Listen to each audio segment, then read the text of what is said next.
बोलो बाके बिहारी लाल की जय। राधे राधे मित्रों, राधा कृष्ण के इस आने वाले एपिसोड में आप देखेंगे इसमें आई उमा और भार्गवी को कथा वाचन के लिए मंदिर में लेकर जाने लगती है। सारी स्त्रियां कथा वाचन के लिए मंदिर में पहुंच जाती है। आई भी भार्गवी और पति के साथ इन मंदिर में पहुंच जाती है और भार्गवी को पद्मावती के साथ खड़े रहने के लिए कहने लगती है। और आरती के पश्चात पंडित जी कथा वाचन आरंभ करने लगते हैं। तभी गोविंदराज पंडित जी से कहने लगते हैं, पंडित जी आप इससे पहले कथा वाचन करें, मेरे मन में एक बात आई है जो मैं सबके समक्ष कहना चाहती हूँ। यदि आप सबको आपत्ति होना हो तो मैं क्या वो बात कह दूँ? पंडित जी भी कहते हैं, कहो ना पुत्री। गोविंदराज कहने लगते हैं, यहाँ पर सभी स्त्रियाँ जानती कि आज सुबह मेरे पति नदी किनारे पेड़ से गिर गए थे और उन्हें चोट भी आई। मैंने उन्हें बहुत मना किया था वृक्ष पर चढ़ने से, परंतु उन्होंने मेरी एक बात नहीं मानी। तब से मेरे मन में एक ही बात चल रही है कि मेरे पति तो मेरी एक भी बात नहीं मानते, उन्हें ही मुझसे ठीक से प्रेम व्यक्त करते, जबकि मैं तो उनकी एकमात्र पत्नी हूँ। और श्री कृष्ण की तो कितनी सारी पत्नियां थी ना, और वह सबसे एक जैसा प्रेम कर लेते थे। उनमें से किसी भी पत्नी को ऐसा नहीं लगता था कि श्री कृष्ण उनसे कम प्रेम करते। और तो और वह कितनी सारी गोपियों के साथ भी रास रचाते थे।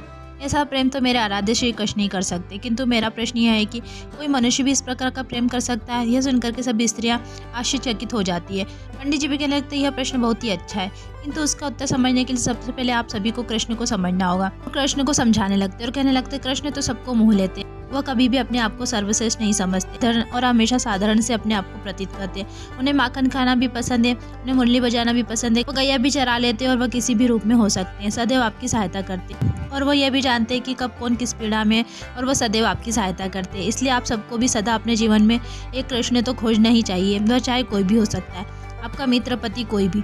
और कभी ऐसा मत सोचना कि वह आपसे प्रेम नहीं करता। पंडित जी की बात सुनकर के पद्मावती को भी श्रीनिवास की सारी स्मृति याद आ रही होती है। वह सोचने लगती है कि पंडित जी सही करे, मुझे इतना नहीं सोचना चाहिए कि वो मुझसे प्रेम नहीं करते, सिर्फ केवल इसलिए कि वह विवाह के पूर्व भार्गवी से प्रेम करते थे। बेटी भार्गवी पंडित जी की बात से सुनकर के वेंकटेश का स्मरण करने लगती है और सोचने लगती है जो सारी बातें पंडित जी ने कही वह सब तो वेंकटेश में भी है, और यह सब उसमें कैसे हो सकता है? कृष्ण और उसका क्या संबंध है? उधर मंदिर के बाहर कुमार वसु भार्या का इंतजार कर रहे होते और सोचते कि यह कथा वाचन कब समाप्त होगा, मुझे भार्या को बैठ देनी है। सारी स्त्रियां मंदिर के बाहर आने लगते। तभी गोविंदराज कुमार वसु को देख करके सोचने लगते, कुमार वसु यहाँ पर इससे पहले मेरे पीछे पड़ जाए, मुझे यहाँ से भाग जाना चाहिए, और वहाँ से फटाफट से भाग जाते। इधर भार्गवी भी तट पर पानी भरने के लिए जाती है। वहीं श्रीनिवास माखन खा रहे होते। भार्गवी पूछने लगती, वेंकटेश आप यहाँ पर? अभी श्रीनिवास कहने लगते कि मुझे माखन खाना बहुत पसंद है, भार्या भी मुझसे बहुत रुष्ट है, तो मैंने सोचा क्यों ना मैं यहाँ बैठ करके माखन ही खा लूँ। भार्गवी खड़ी में पानी भर करके जाने लगती है। तभी श्रीनिवास भार्गवी से पूछने लगते आप इतनी दुखी क्यों हैं भार्गवी?